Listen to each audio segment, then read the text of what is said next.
actually starting to go into a different section of this textbook. We are going to talk a little bit about art history now. So, we are going to basically start from the beginning of this Western art history period. So, we're going to go all the way back to some of the earliest art. When it comes to art history, for the most part, it differs from other kinds of history because works from the past exist in the present. There's just one-to-one communication that occurs. It is a glimpse into lives of preceding humans. When it comes to describing art history, there's no objective better in comparing societies or even art of different times in the same society. So something that you'll hear me say a lot is Western art history. What I mean by that is basically the art history that is influenced by countries like ancient Greece, ancient Rome, a lot of the European countries, the Americas, South Africa. So, in a way, it's actually separate from many parts of the world. But if you hear art history in the context of this class, and if you ever take any other art classes in this university system, you're probably going to talk about Western art history.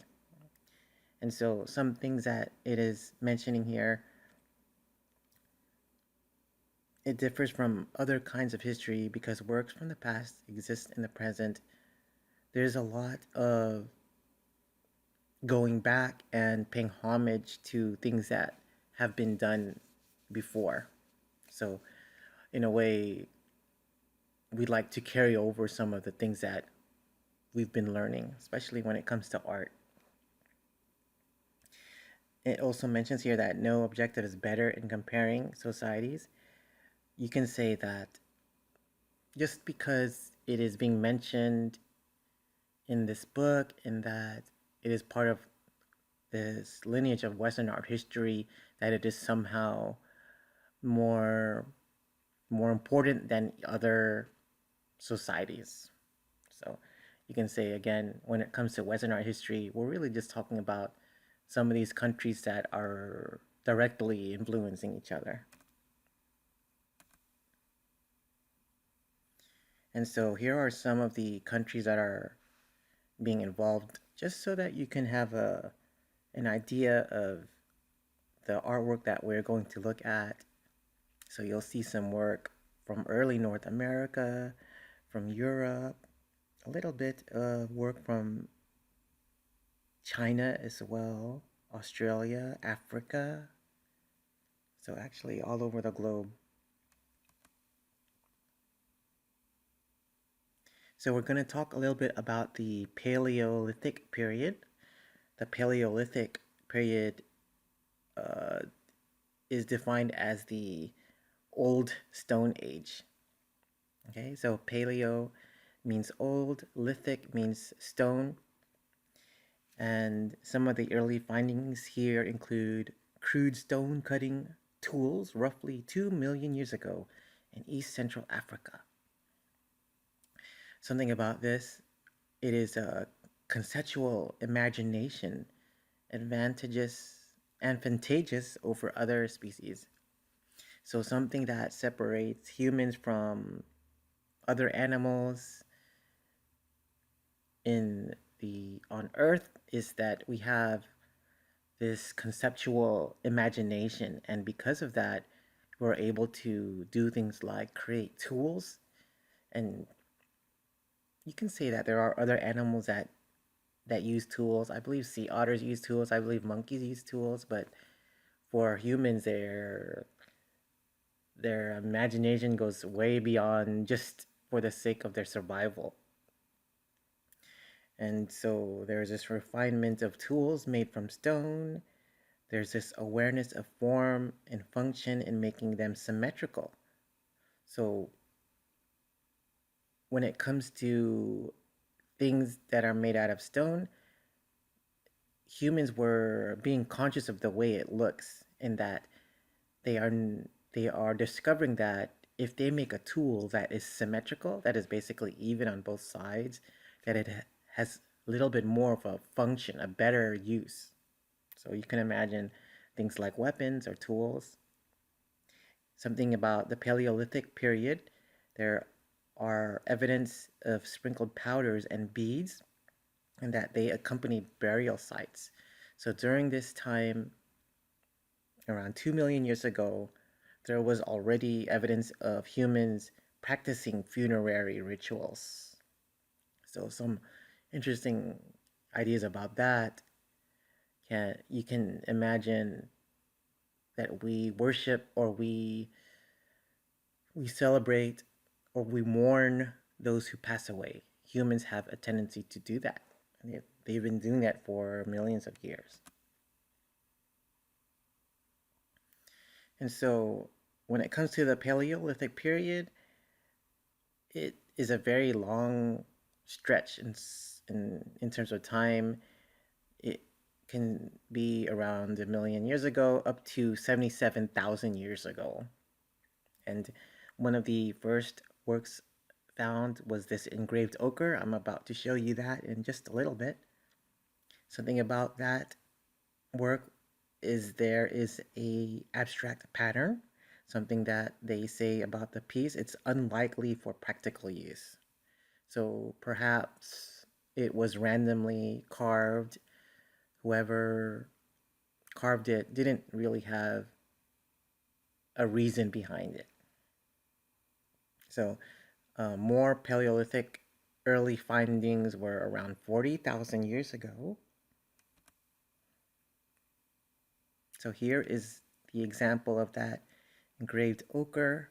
So you see this slab of stone, and you can see the carvings, geometric shapes, rectangles and triangles for the most part. And you could say mostly triangles. Okay? So some of the earliest findings of what mankind was leaving behind in terms of the marks that they were making. And so here is another example of work that came out of the Paleolithic era. Something that I'm going to ask on the quiz is, I want you to identify some of these works and to remember what period they came from. So if you see this very interesting work of art, I am wondering what you guys are thinking. What does it look like? Does it look human? Does it look like an animal? So this is called the Hohle Fels figure, believed to have been made around 35,000 BCE. It is carved out of a mammoth tusk, and it's actually very small, 2.5 inches. And something that you'll notice with this work of art, this Hohle Fels figure, there's a bit of a hook on the top, and it seems as though this was worn as a charm of some sort. So we like to ask ourselves, why are they making jewelry, or why are they making these charms? What is the purpose behind that? Is it just for looks, or is it made for another reason?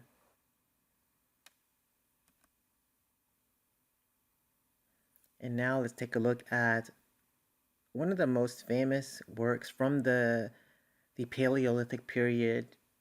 And right away, you're probably going to say it looks very much like the figure of a woman, very abstract, especially in terms of the way the head appears and the interesting pattern of on the top. It looks like maybe abstract hair, or maybe a hat or a helmet of some sort.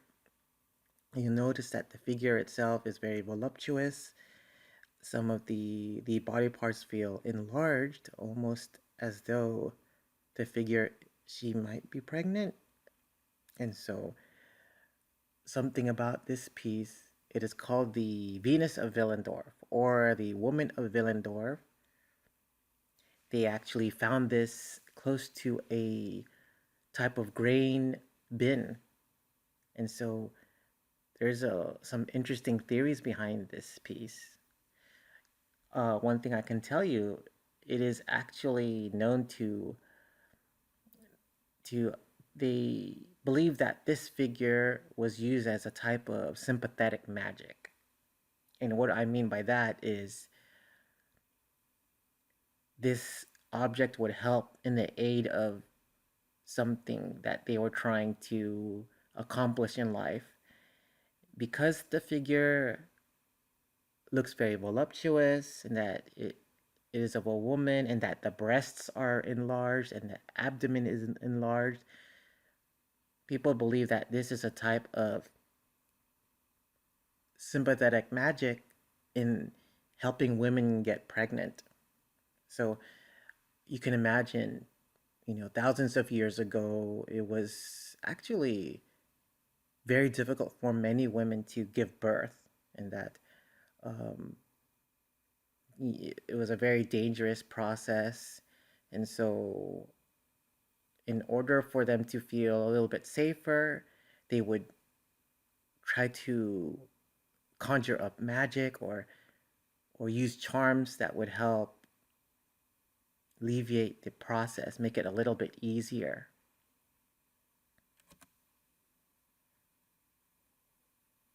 Okay, so I mentioned this was the Venus of Willendorf. This is also known as the Woman of Willendorf.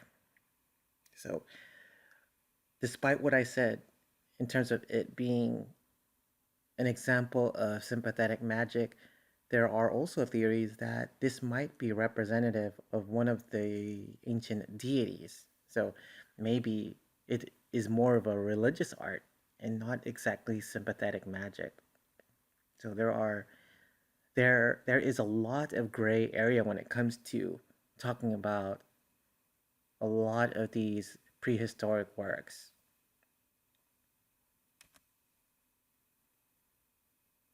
And so now let's take a look at something a little bit different. Maybe you've heard of cave drawings. This is an example of one of the most famous ones. And this too was found during the Paleolithic period. So a lot of these cave drawings came from the Paleolithic period. If you were to examine the renderings themselves, they are very expressive. They're actually they're fairly accurate. Uh, Hints of abstraction. What people are saying is that they are not sure if what the person intended was to draw actual images or actual animals, or was it something that they projected in their head because they look like animals, but they're not exactly full. They don't have the whole body. So maybe they're the spirits of animals. So there's a lot of speculation on why these were made. And these are from Chauvet Cave in Pont d'Arc, France. Wall painting of animals 28,000 BCE. So in the Paleolithic era, we had these somewhat naturalistic shapes, these naturalistic animals. And so other theories about why these animals were drawn on the wall, you can say that it is another type of sympathetic magic, not not the same as the Venus of Willendorf, but with this one, what people are saying is there's a different type of sympathetic magic where if they were to draw the animals, that they were able to become better at hunting them down. So, the more that they draw them out, the closer they become to knowing their target, becoming a little bit more aware of okay, this is the target, this is what you're going to chase down so that we can eat eventually. um, you can say that perhaps they are drawing these animals out to map where they are located so that when hunters go out that they are using this as a diagram. So there's so many different reasons so many different speculations on why these were so many speculations on why these were drawn on caves. So yes, there's a little bit of the magic, hunting magic involved, but also there's a chance that they might be spirits. And now we're looking at another example of some early cave art, not exactly cave art, but drawn on walls of cliffs. And if you look at these figures, you can say right away, yeah, it looks like something abstract. Looks like they look like people, but they are very exaggerated because people don't exactly look like that. So again, more speculation on why these figures were made. Something that I should mention is that we can't really see the scale of these figures, but they're actually very, very tall. And that brings in more speculation to why these were made. And so this one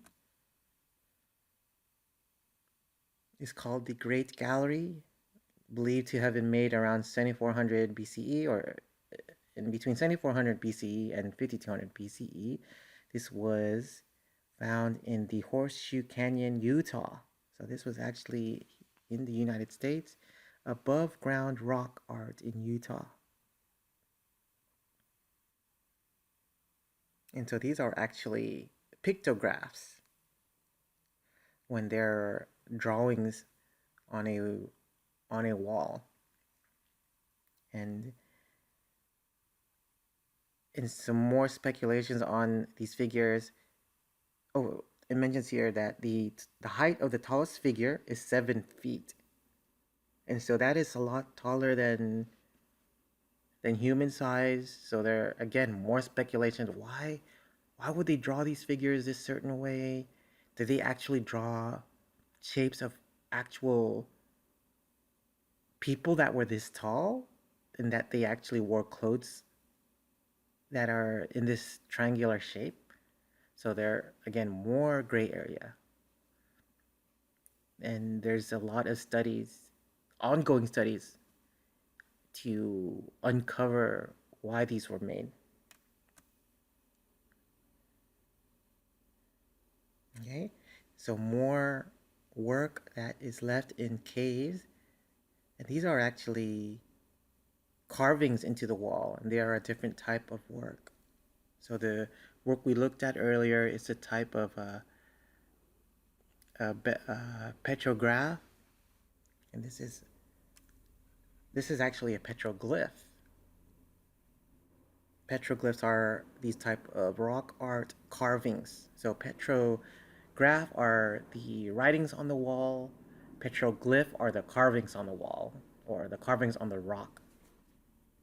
So again, more interesting abstract shapes. The Murujuga petroglyphs found in northwest Australia, up to 10,000 years old. So when it comes to the age, it was very difficult because of the erosion in the soil. So it plays a big factor in how they can determine the dating. And so, yes, there are drawings on the wall and also carvings on the wall. And if we were to look at these designs and these shapes, it looks it looks so abstract. The scientists can't even tell what they are.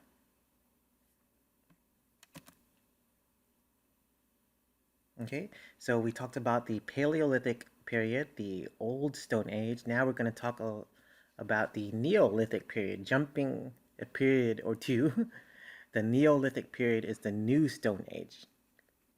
So, a big shift from the Paleolithic period, a big turning point in human history, may have arisen near modern Iraq. It is this big agricultural revolution. So, humans were becoming better at surviving. They were using plants and they were able to farm them. They actually built storage in the form of clay pots, and that wasn't done during the Paleolithic period. So during the Paleolithic period, you could say for the most part, hunters. There are more hunters, and then during the Neolithic period, they became a little bit better, and they started leaning more towards agriculture. So when it comes to Neolithic art, that too changes, and I'll show you guys some examples of, of how you can say that it is this reflection in the shift of their living patterns. So they looked at everything differently because of the way they lived. They weren't just hunting animals to survive. Now they were depending more on crops. So then they are suddenly being inspired by different things. Something about Neolithic art, a lot of geometric abstract art. So that's something that I'm hoping you guys can remember when it comes to differentiating the Paleolithic period and the Neolithic period.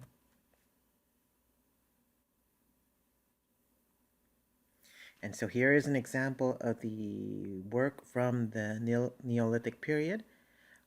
We are looking at an earthenware beaker with ibexes believed to have been made around 4000 BCE, painted terracotta. The height is 11 inches, 11 and a quarter inches. And yes, it definitely looks like a vessel of some sort, perhaps for drinking. A lot of abstract designs. Look at the circle in the very center, that very strong focal point. It looks as though the the shape around that center circle is horns from an animal, a very abstract animal. A couple more abstract animals in the upper section, and then some really dense abstract parallel lines. So it's interesting how humans suddenly shifted to making these these more geometric, these more abstract shapes, opposed to in the past, like the cave drawings, where they were a little bit more naturalistic, and so interesting. So you would think it would be more of the opposite, where people would draw more simple, more abstract shapes, and then later get a little bit better and become more realistic. But it actually went the other way around.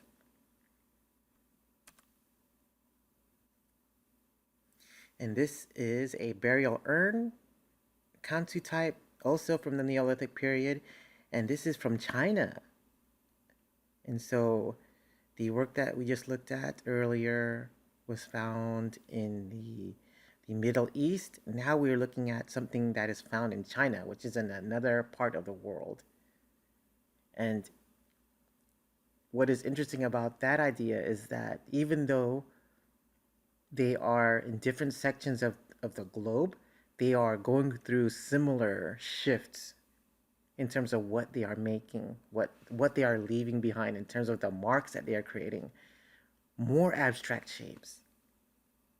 You know, there are findings of cave art as well in Asia, and they all undergo the same a very similar experience, a very similar transition. So they start off naturalistic, and suddenly they get into a little bit more abstract, and that's pretty interesting. I wonder why. So yes, more abstract design during the Neolithic period.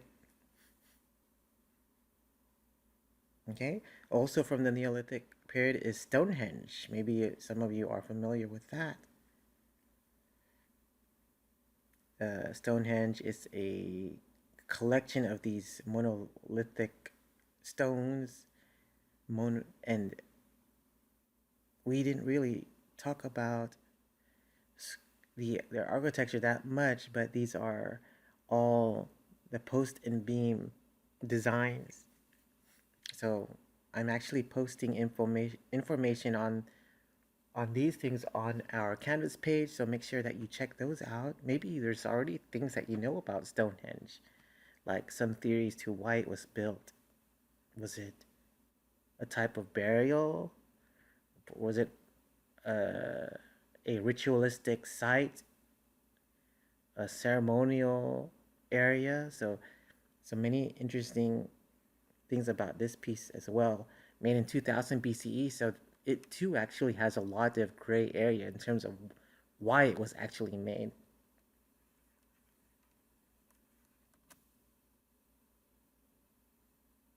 And so, shifting from the Neolithic period, we're going to talk a little bit about the beginnings of civilization. Civilization is a term distinguishing cultures that have a complex social order and high degrees of technical development.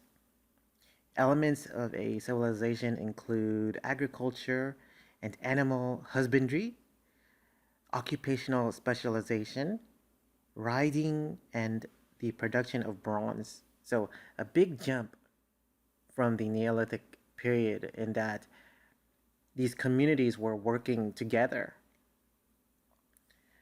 They were farming. They were raising their own stock. They were they were say working specialty roles. So if you were a farmer, you were basically helping the community by being a farmer, and that maybe you were a carpenter, then you you would be a person that was responsible for that.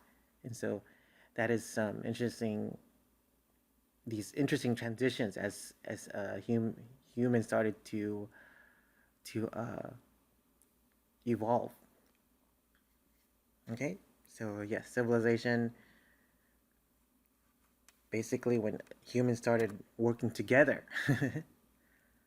And so the beginnings of civilization can be accredited to these areas here, the four fertile river valleys, the Tigris and Euphrates in Iraq, or you could say Mesopotamia back then. Maybe some of you have heard of that ancient city.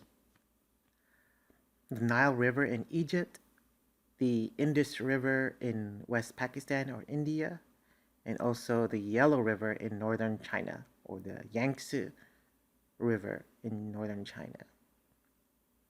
So you probably know that the reason why the civilization areas are so say productive is that they were established near rivers. So of course, with the rivers and the flow of water, uh, there's more of an abundance of, of food and other resources.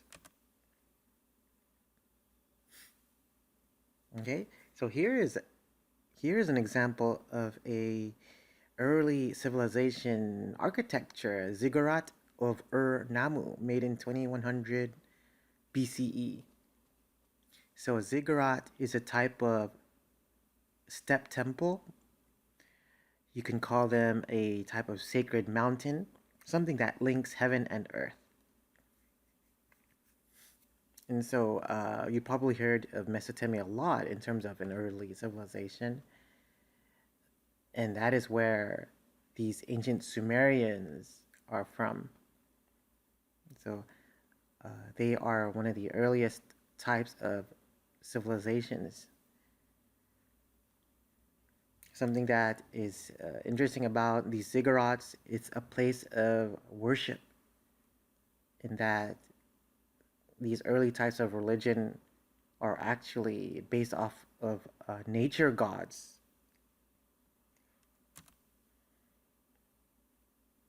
And now let's take a look at this work here. Something that was found in the Mesopotamia area, some interesting things at the composition, the figures that have animal characteristics. And you'll see this bearded man a lot.